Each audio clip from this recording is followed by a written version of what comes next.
All right, John, on the Dad the Best I Can show, we like to do a dad tip of the week. What do you have for us today, John? Okay, so here's my tip for dads. We tend to step away from parenting thinking it's work. So we carry in our minds that parenting is work on top of the work we already do.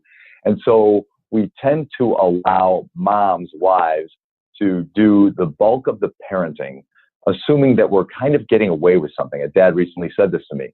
Change the way you look at parenting. Look at it more as connecting and being available and present and not missing it.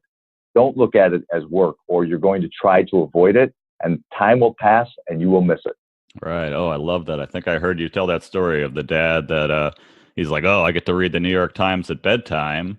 And then, 20 years later, you hear it all the time. He's like, oh, the days went by so fast. I missed out. And then he's depressed. And you're saying, this is the moment right now is to take advantage of it. Exactly. Don't miss it because you can't get 9 back. You can't get 4 back. Once it's gone, it's gone.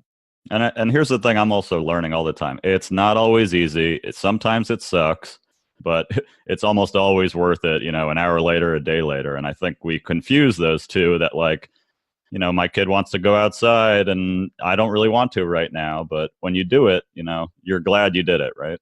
Absolutely. And sometimes, the thing your kid's doing, your kid might be interested in, a certain TV show, some cartoon that you just can't stand, or a video game you can't stand, or whatever it is that they're into. Get into it with them, regardless of whether you can stand it or not. You're right, because sometimes it sucks. Sometimes you have no interest in it. But if it's what they're about, be about that for a little while. It will be worth it an hour later. You're absolutely right about that.